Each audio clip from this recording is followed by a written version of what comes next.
们来攻读圣经。圣经记载在路加福音第10章第1节到第3节，第二段是17节到20节。路加福音第10章第1节到第3节，17节到20节，我们一起齐声来攻读。这事以后，主又设立70个人，差遣他们两个在他面前，用自己所要到的各城各地方去，就对他们说：要收的庄稼多，做工的人少，所以你们当求庄稼的主打发工人出去收他的庄稼。你们去吧，我差你们出去，如同羊羔进入狼群。那70个人欢欢喜喜地回来，说：主啊，因你的名，就是鬼也服了我们。耶稣就对他们说：我曾看见撒旦从天上坠落，像闪电一样。我已经给你们权柄，可以践踏蛇和蝎子，又胜过仇敌一切的能力，断没有什么能害你们。然而不要因鬼服了你们就欢喜，要因你们的名记录在天上欢喜。愿上帝的话语时常在我们的心底，成为我们灵命的更新以及能力的来源。现在我们要请主任牧师周牧师来分享他的信息，他的题目是差遣与权柄。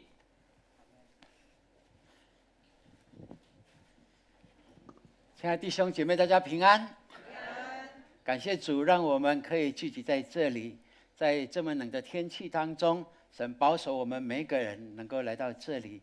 也特别我们呼吁弟兄姐妹，在台湾现在疫情比较严峻的时候，我们要更多的配合政府的这一些保护的措施，特别在我们进教会之前，在骑楼上，我们就应该把口罩戴上来。其实你也可以在冬天有个习惯，出门的时候就戴什么？有戴口罩哈。我甚至以前有口诀哈，要戴口罩，什么钥匙，还有带水哈，等等的这一些我相信神必然可以保守我们，但是我们每一个人都要做有智慧的人。阿们。让我们在这里用喜乐的心赞美他这是我们在生活里面觉得是一件很棒的事情。我们都相信，在我们永光教会有最美的敬拜，因为我们的敬拜不是形式上的，我们是从灵里发出来的赞美。那美吗？那真的是很美哦。所以如果你在敬拜上还没有办法完全投入的，那表示我们要加把劲，我们跟主求，主啊，让我更多在敬拜中遇见你，这是非常重要的。因为敬拜就是祷告。阿们。敬拜里面有赞美，也有祈求，都在敬拜里面来成就我们跟神的关系。所以愿神给我们有这样的信心，在听神的话语的时候，知道这是真善美善，对我们的心田是一个极大的祝福。好，现在我们请弟兄姐妹起立，我们一起来宣告神的话语。预备来。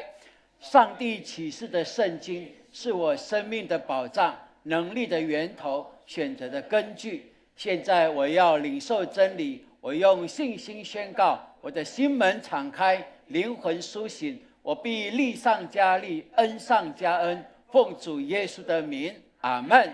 请坐。接着耶稣差遣70个门徒去传福音。今天我们要透过这一段耶稣所做的事情，我们一起来思考差遣与权柄的问题。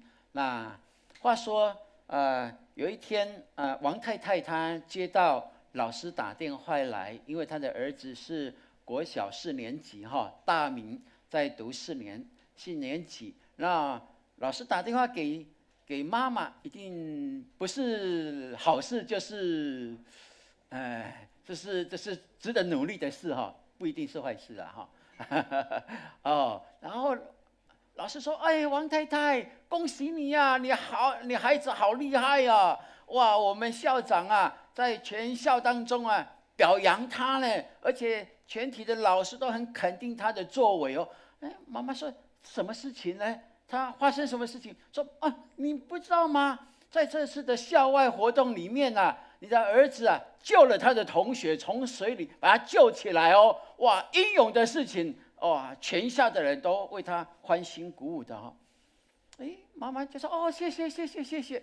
妈妈心里打个问号，怎么没有听大明讲这件事情呢？哇，他就回家啊，看到大明回来了，就说大明，哇，学校打电话来，哇，大明，什么事情呀？你也做着这么好的善事，你都没有告诉我，什么事情呢？你把同学把水里救起来了，不是吗？你怎么没有告诉妈妈呢？这件这么重大的、这么喜乐的事情，哇！大明说：“妈妈，其实我是不得已。你为什么不得已呢？因为我不能不救他。为什么你不能不救他？为什么？因为是我把他推下水的。是我把他推下水的哈。哇！原来说不提也罢了啊。”因为不救他是不行的，我就想到说，亲爱的弟兄姐妹，成为基督徒的我们领受神的恩典，我们是不是有跟保罗一样的一个看见呢？保罗他说什么？我们一起来读好不好？来，若不传福音，我便有祸了。我若甘心做这事，就有赏赐；若不甘心，责任却已经托付我了。哥林多前书9章16、17节，对保罗就有这样的一个体验。我不救他，不传福音，不救他是有祸了。因为我如果甘心乐意的做这件事情，神必有赏赐的。如果我不愿意做呢，而这责任却已经在我的身上了。所以，亲爱的弟兄姐妹，我们都是蒙恩得救的人。而蒙恩得救后，不要忘了主耶稣给我们的一个使命。凡成为基督门徒的，成为基督徒的，都有领受这样的使命。因为主救我们，不只要救拔我们，他也要救我们周遭的人。凡是被创造的，凡属血气的，没有一个人不在神的眼中看为宝贝。而我们成为基督门徒的，我们是否有跟保罗一样的看见？我不救他，这责任在我的身上。愿神帮助我们开启耶稣的眼光，在我们的生活周遭里面，让我们看见我们的责任区域在哪里。这是非常重要的。你跟隔壁说，你有救人的责任区域哦，来。对，你有的，你我都有。所以有把那救人的责任区域放在你的身上，就像大明一样的，若不救他，不行啊，那是不行的。所以愿神让我们有这样的看见。从这段经文里面，我们一起来思考，哪里有失落，那里就有耶稣基督的心意在那里。我们看现在的我们读的这一段经文，是耶稣要离开世上前的60天。那是他最后一次离开加利利，他的故乡。南下要到耶路撒冷。当他要到耶路撒冷，有一个捷径，就是直走，从加利利经过撒玛利亚，直到耶路撒冷，这是最快的。但是经文之前告诉我们一件事情，说那一些的人不容许他让他过，所以呢，他就按着犹太人的传统呢，从加利利，然后往东走，切过约旦河到约旦河东，然后下到加利利，耶路撒冷，再往西走，然后走进到耶路撒冷的地方。然后很特别的，耶稣就到约旦河东经过的这个省叫做比利亚省。在这里，耶稣就做了这件事情，差遣了他的70个门徒，2个人为一队，总共几队？35队，就在比利亚的地方来传福音哦。哇，这是一件让我们可以来思考的。在整个巴勒斯坦的这样的一个境内呀，有分好几个区块，而所表达的却不一样哦。以前牧师也有谈过，耶路撒冷呢，对犹太人来讲，它是集了政治、经济、宗教为首的一个地方，所以它是一个骄傲，是一个权力之地哦。就像我们如果是台湾人，住在中南部的话，他听到你是台北的人，他都会对你怎么样？刮目相看，敬而远之哇，你们是住在什么国的？天龙国的。你们都住在天龙国吗？哇，对南部、东部的人来讲，你们是住在天龙国的。哇，你们比较高尚，有没有？因为整个政治、经济，整个宗教的重心、重点都是在北部双北的地方。而撒玛利亚呢？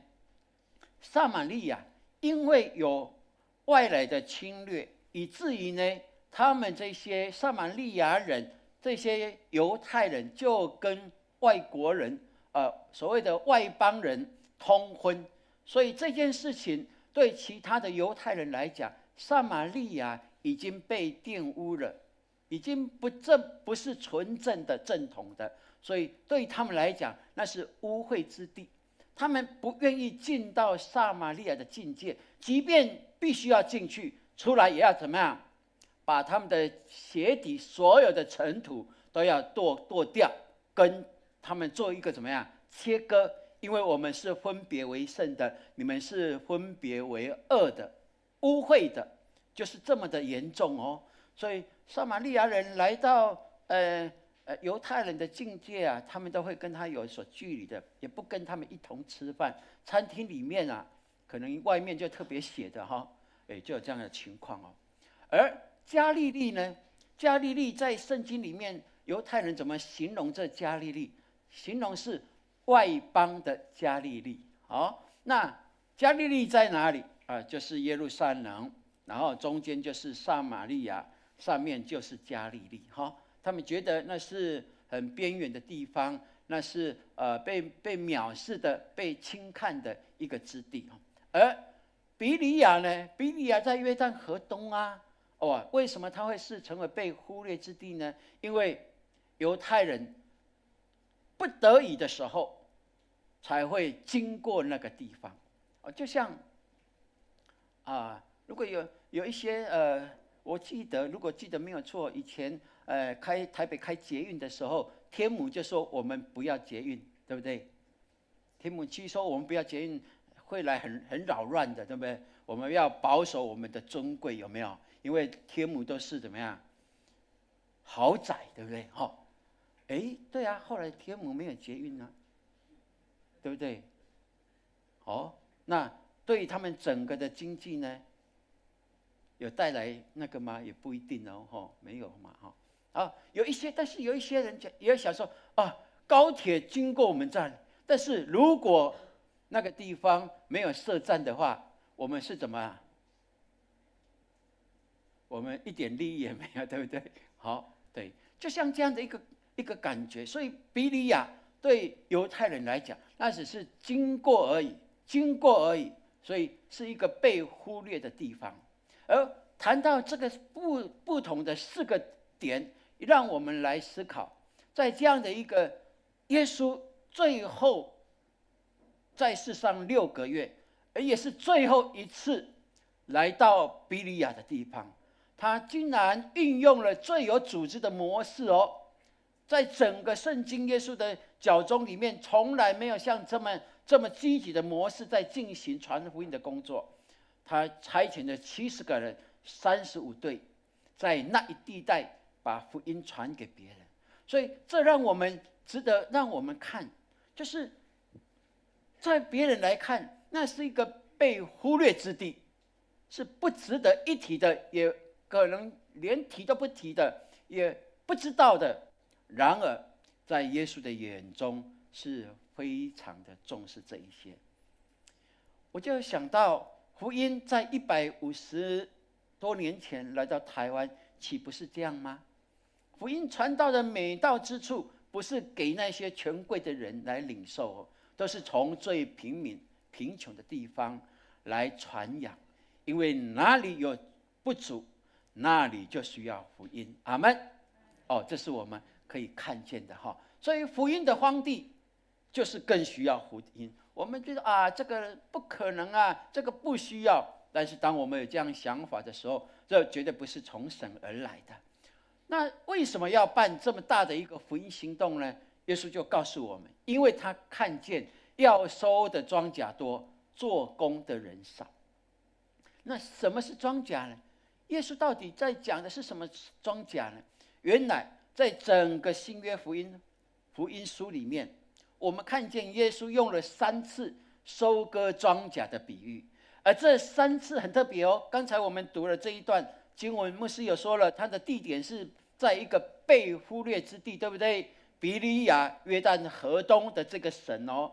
然而第2次他在哪里？他是在撒玛利亚提到，他说：“你们岂不说到收割的时候还有4个月吗？我告诉你们，举目向田观看，庄稼已经熟了，可以收割了。”他是在撒玛利亚来论道，要叫门徒看见这些庄稼已经熟了。而第3个是在哪里？是在加利利哦。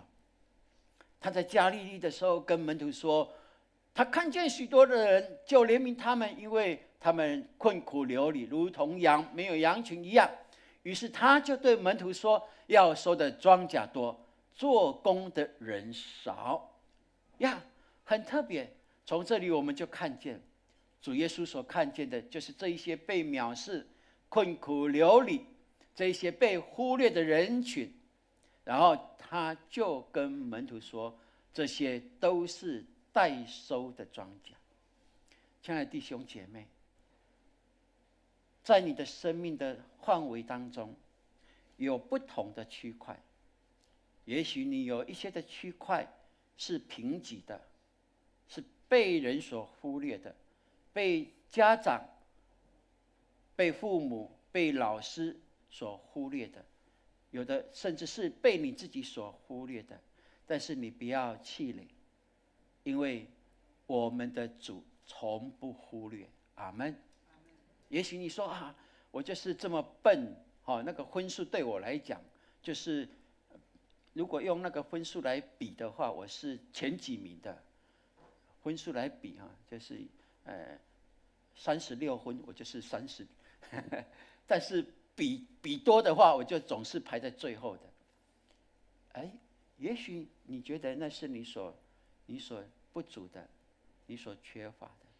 然后我们主告诉我们，哪里有缺乏，他就在那里；哪里有不足，他就在那里。在你的生命当中，也许在关系上的不足，被爱的不足，但那里就有我们的主。这是主今天要对你个人说的。因为在哪里有败坏、有荒凉、有失落，那里就有待收的庄稼。这是主所看见的，而主也要让你明白，你的生命当中哪里有缺乏，那里就需要耶稣。阿们。我们一起来说这句话来：哪里有缺乏，那里就需要耶稣。这是你我都需要的，而且我们都可以肯定，必可以得着的。所以从这里我们再来看，谁愿意受差遣，谁就可以拥有属灵的权柄。耶稣说，所以你们当求庄稼的主打发工人出去收他的庄稼。你们去吧，我差你们出去，如同羊羔进入狼群。哇，很特别。主有告诉我们2个动作，第一个动作就是要求，第2个动作是要去。第一个动作，你要先祈求，求什么？你要求主给你看见他的心意，求主让你明白你所看见的是神所喜悦的，求主让你有信心知道神，你要出去，你要成为一个传福音的、分享福音的人，这是神所喜悦的，是从神的感动而来。因为耶稣说什么？是我差你们出去。是我差你们出去，这非常的重要哦。所以当我们在教会服事的时候，不管哪个区块，我们总要先明白，先求主让我们明白，我们愿意看见教会的需要，看见福音的需要，你就委身在那里。而这委身是委身在我们的主耶稣基督身上，委身在我们的主耶稣基督身上，因为他要你求，并且当你有所求，他就差遣你去。这是非常重要的，不是出于我的期待，不是出于我的努力，不是说我要怎么样，不是按着你个人的喜好，我想做这个，不想做那个。这是我们要思考，我们在教会的服事，要按着圣灵的感动跟看见教会的需要来行动。有的弟兄姐妹会想说我可以选择性的吗？因为我喜欢做这个，我不喜欢做这个。他是按着他的喜好来选择，而我们相信神喜悦按着给我们的恩赐来服事。然而在服事当中，神会继续加添恩赐吗？会的，这是必然的。所以我们应该清楚，不是按着我怎么样我怎么样，那是按着神的心意，在神的殿中，神的教会里面，我们一起来敬拜，我们一起祷告，我们一起服侍神。这是基督徒你我在生命能够更新，能够享受福音，就是神的大能，非常重要的一个观点。阿们。这是我们需要去努力的哦。我们明白，我们在传福音，特别我们已经做幸福小组好几届了，对不对？未来我们要3月我们开启第9届了哦。哇，我们在外面跟其他的牧者分享，他们觉得我们很有经验哦。因为有一些的教会开幸福小组1次、2次、3次以后，就不敢开下去了，因为怎么样？没有 best， 没有货源，这是他们教会最大的一个难处。而主告诉我们什么？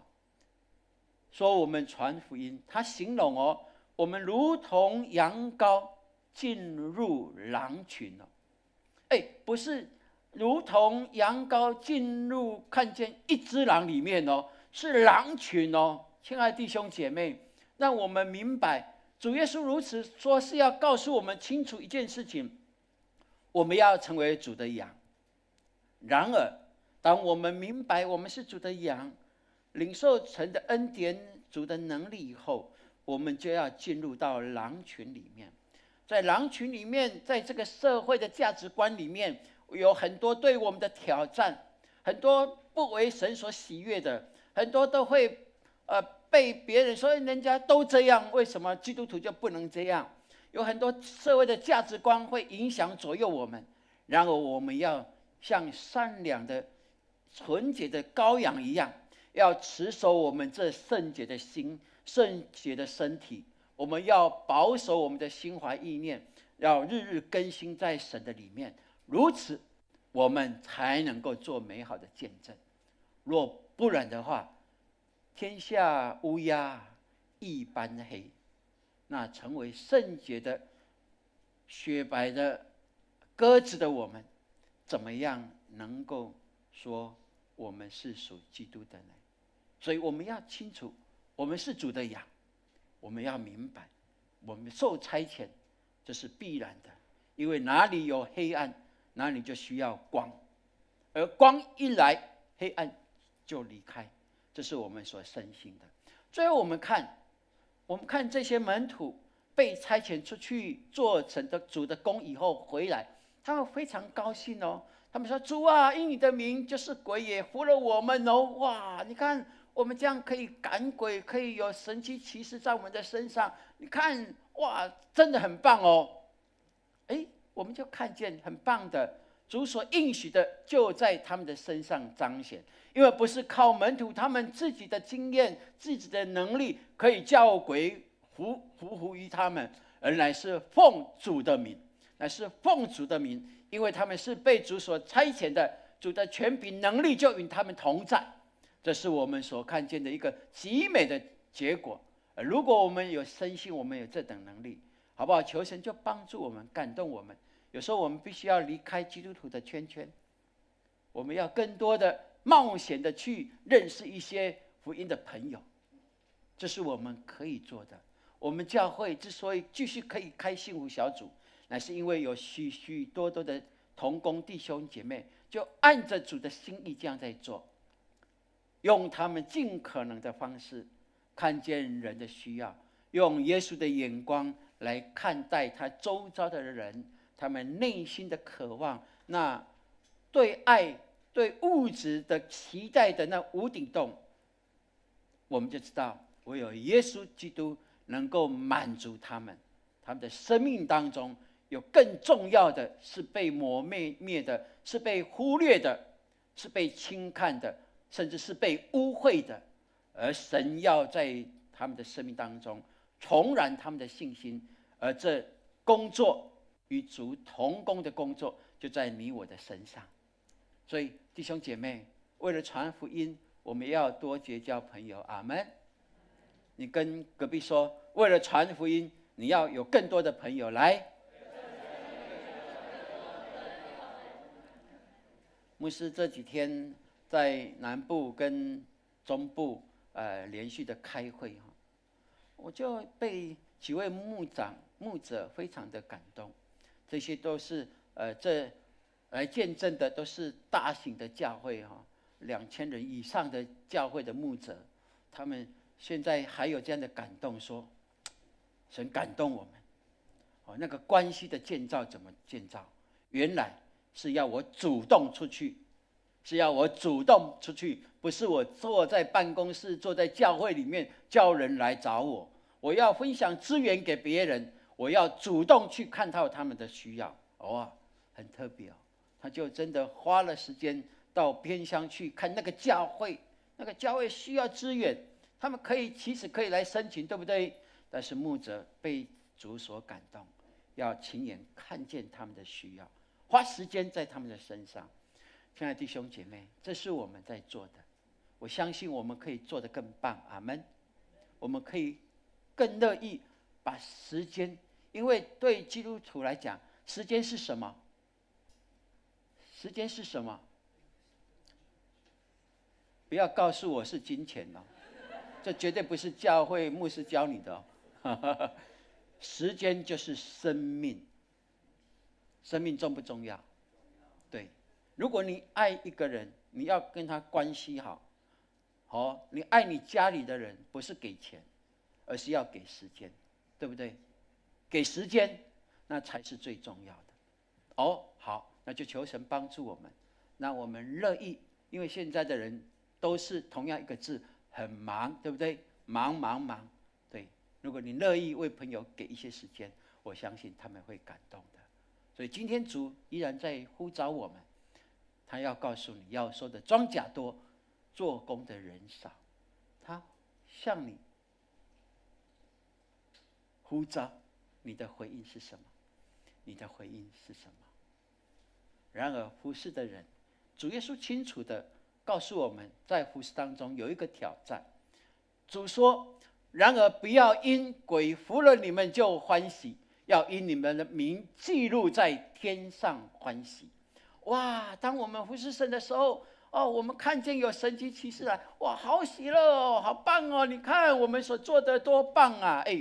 不要忘了，不要把荣耀归给自己我们要好好的来学习一个观念，这会帮助我们，要把荣耀归于上帝，功劳归给别人，喜乐自己享受，好不好？很棒的我们一起来服侍神的时候，我们看见神的作为在我们当中，领人归主了，我们教会的事工被兴旺起来，信徒生命被建造了。不要说这都是我的，如果没有我的话是不可能成就的这次洗礼若不是我的话这个人是不会来的。不，我们要把荣耀归于上帝，把功劳归给别人。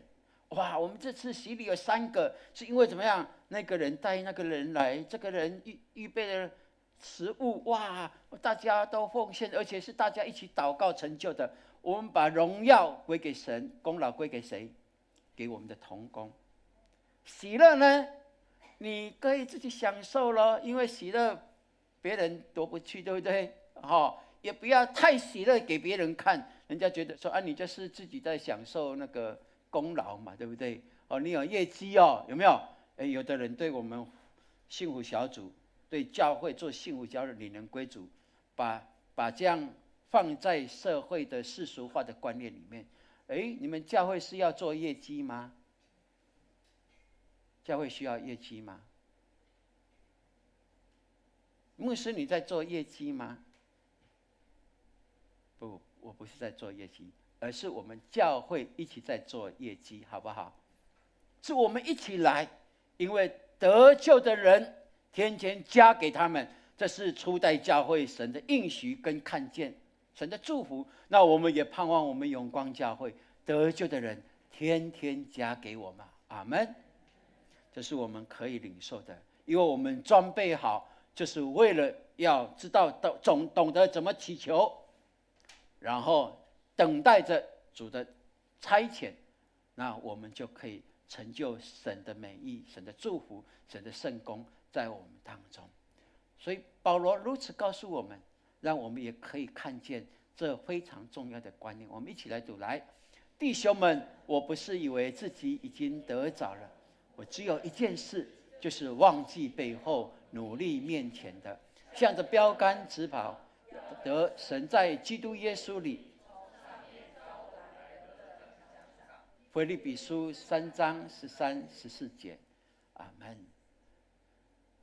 保罗说，我不是以为我自己已经得着了，我只有一件事，就是忘记背后，忘记过去的那一些的荣耀，忘记过去的那一些的功劳，不，那都不是属于我的。我只有一件事情，就是我继续往前，享受在服事里面，享受在传福音里面，我就要向着标杆，神给我定的标杆，我就往这个努力来跑。因为当我往后的时候，当我在看过去的荣耀、过去的功劳的时候，我会跌倒，我会裹足不前，我会自满，我不断的往前来看，那我就相信神为我所预备的奖赏，在耶稣基督里的，必然成为我那荣耀的冠冕，那属天上的财宝。阿们。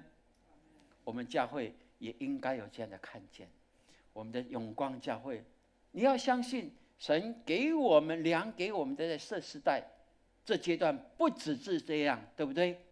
我们还继续要往前走，我们还必须要继续为神的国来做异梦，来有意向，更有策略来往前来迈进，这是我们所需要的，这也是神的心意在我们当中的。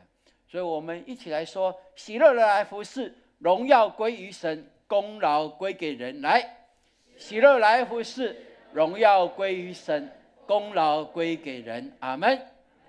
这是你我所可以的，所以愿神帮助我们。牧师，其实这几年跟潘牧师常常在讨论一件事情，就是我们在思考，为什么我们永光教会这么长久以来，都没有我们所栽培起来的人，年轻人愿意献身事主。我们两个都自己检讨，是我们做的不好，没有成为榜样吗？还是神的心意在哪里？你知道吗？我们永光教会所培育的传道人，上一个是谁？你知道吗？不知道对不对？他是郑玉志牧师，他现在在台南中会北门教会在服事，在牧养教会。但是他毕业几年了？我相信也快20年了。那意思就是说，我们过去的这些20几年来，应该如果我确定的话，应该是至少23年。23年以来，我们还都没有再有传道人有年轻人献身自主。其实我们一直鼓励年轻人走这一条全职服事的道路。过去有好几个，他们信誓旦旦的我要服事主，我们就陪伴他，鼓励他，甚至给他们有一些服事的机会。但是当他们进到社会的时候，他们就被社会所收纳了，就把那个心志埋没起来了。我觉得很可惜。所以我们跟主说，主啊，求你怜悯，让我们有光教会代代都有传道人，代代都可以在这个永光的大家庭里面被培育、被鼓励，然后让他们的一生的服事都成为我们永光，成为他们背后的代祷者，支持他们，让他们能够成为我们永光所伸展出去的这样的一个触角，在台湾，在世界成为祝福。这是我们这几年来，我跟潘牧师我们两个人不在反省，也是在祷告的一件事情。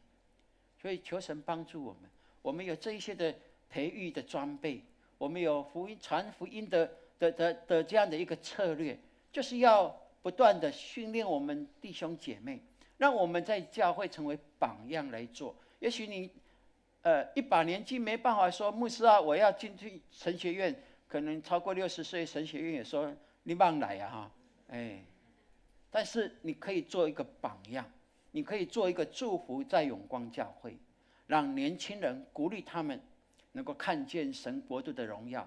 在这末后的世代里面，如果你要选择工作，我告诉你，最好的工作就是全职的服侍神。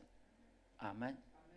这是神所喜悦的，因为这个世代太多的诱惑，以至于许多人都偏行己路。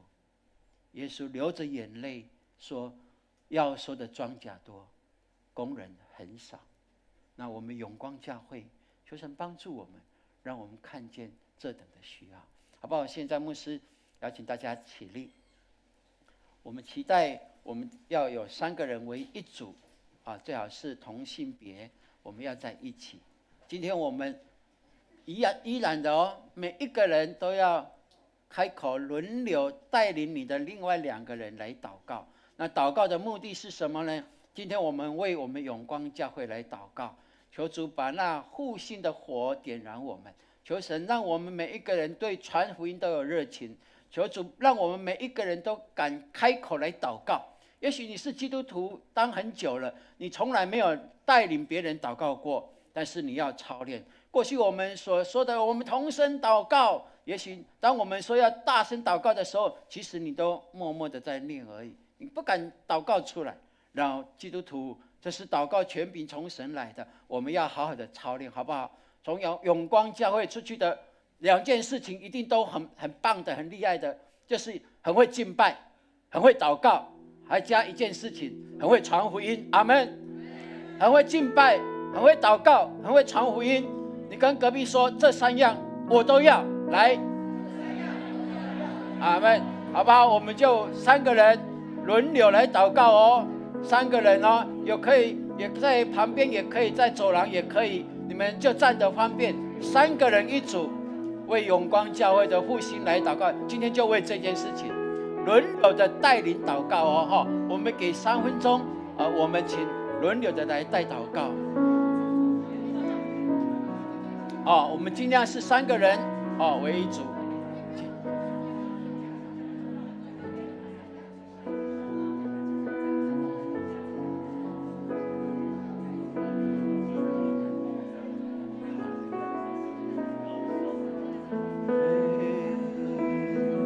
好了，爸爸，主啊，谢谢你。大家轮流带祷告，轮流带祷告，这是很棒的。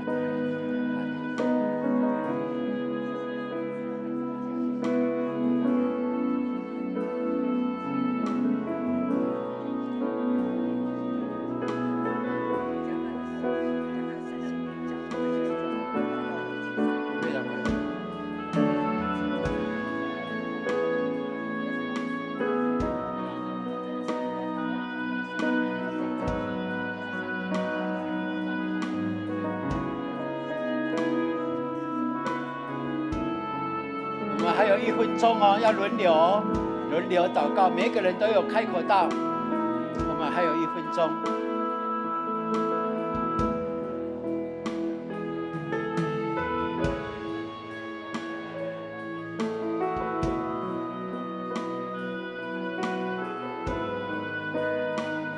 哈利路亚。